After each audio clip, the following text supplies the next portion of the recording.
কথাটা কিন্তু এমনি এমনি হচ্ছে না, এটা অনেকেই অনেক সময় বলছেন। বিএনপির মানুষজন বলছে ইনিয়ে বিনিয়ে, ডিরেক্টলি এখনো বলেনি। বিএনপির মানুষজন ডিরেক্টলি শুধু বলছে ছাত্রদের যেই নতুন দল হচ্ছে এটা যেন রাষ্ট্রীয় পৃষ্ঠপোষকতায় না হয়, এটা কি রাষ্ট্রীয় পৃষ্ঠপোষকতায় হচ্ছে কিনা সেই প্রশ্ন তুলছে, ইঙ্গিত করছে যেটা রাষ্ট্রীয় পৃষ্ঠপোষকতায় হচ্ছে, বিশেষ গোয়েন্দা বাহিনী করছে, এরকম বিএনপির দিক থেকে বলা হয়।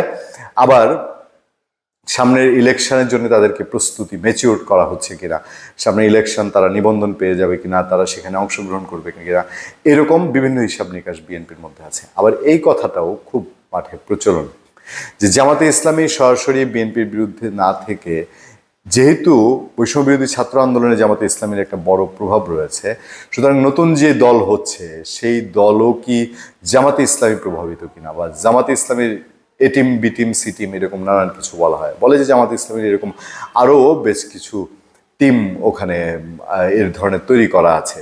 সেরকম একটি রিপোর্ট আমাদের সামনে আছে, চলুন রিপোর্টটিতে আমরা একটু চোখ বুলাই, তাহলে অনেক কিছুই পরিষ্কার হয়ে যাওয়া যায়।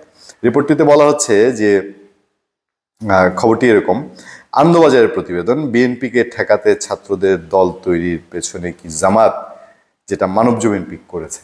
মানবজমিনের সেই রিপোর্টটি আছে, দেখে নেবেন আপনারা বিস্তারিত। আমরা সামান্য একটু বলে আপনাদেরকে নজর দিতে চাই। সরকারের বৃহত্তর সমর্থক দল বিএনপির নেতৃত্বে প্রধান উপদেষ্টা মোহাম্মদ ইউনূসের কাছে গিয়ে চলতি বছর শেষের আগে নির্বাচনের দাবি জানানোর পরে হঠাৎই সরগরম হয়ে উঠেছে বাংলাদেশের রাজনীতি।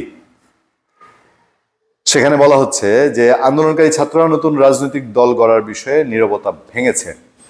উপদেষ্টা তথা কোটা বিরোধী আন্দোলনের সময়ের কথা বলা হচ্ছে।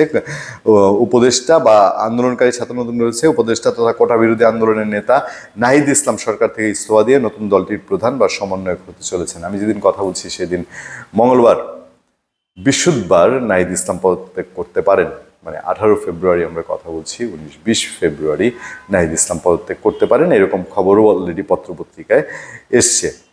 তবে ওই দলের 2 নম্বর পদ সদস্য সচিব কে হবেন তা নিয়ে বৈষম্যবিরোধী ছাত্র আন্দোলন এখনো সিদ্ধান্ত চূড়ান্ত করতে পারেনি। সার্জিস আলম, হাসনাত আবদুল্লাহ ও প্রস্তুতি সংগঠন জাতীয় নাগরিক কমিটির 2 নেতা নাসিরউদ্দিন পাটোয়ারি ও আক্তার হোসেনের নাম এই পদের জন্য উঠেছে। এখানে কথা আছে, সুতরাং আসিফ মাহমুদ, সজীব ভুঁইয়া ও মাহফুজ আলম এখন ছাত্রদের পক্ষে সরকারে থাকছেন।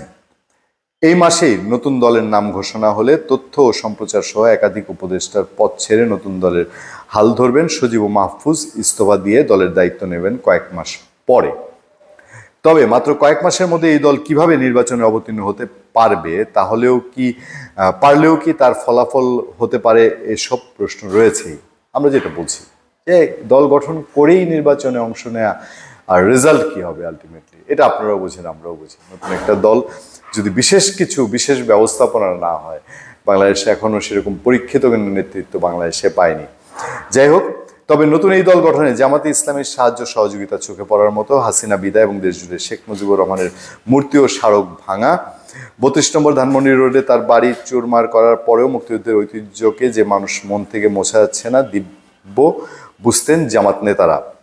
এই ইসলামী দলটির নেতারা 71 যুদ্ধের সময়ে শুধু যে অখণ্ড পাকিস্তানের সমর্থন ছিল তাই নয়, পাক সেনাবাহিনীকে সাহায্যের জন্য রাজাকার, আল বদর, আল শামসের মতো সংগঠন গড়ে মুক্তিকামী মানুষের উপরে ভয়াবহ নির্যাতন ও গণহত্যা চালিয়েছিল। আন্তর্জাতিক যুদ্ধাপরাধ আদালতের রায়ে জামাতে এক ঝাঁক নেতার ফাঁসি হয়েছিল, সে কথা এখানে পুনর্ব্যক্ত করা হয়েছে। একটি সংবাদপত্র, বাংলাদেশের সংবাদপত্রের নিউজ কোট করছে আনন্দবাজার।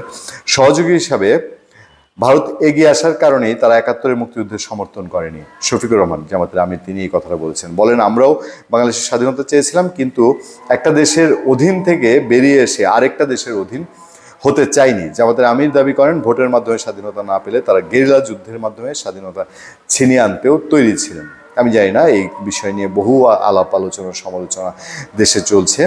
জামাতে মনে করছে জনপ্রিয়তার জোয়ারে ভাষা ছাত্রদের নতুন দলই পারে নির্বাচনের ধারে ভারে বহুগুণ এগিয়ে থাকা বিএনপির অনায়াস জয়কে ঠেকাতে।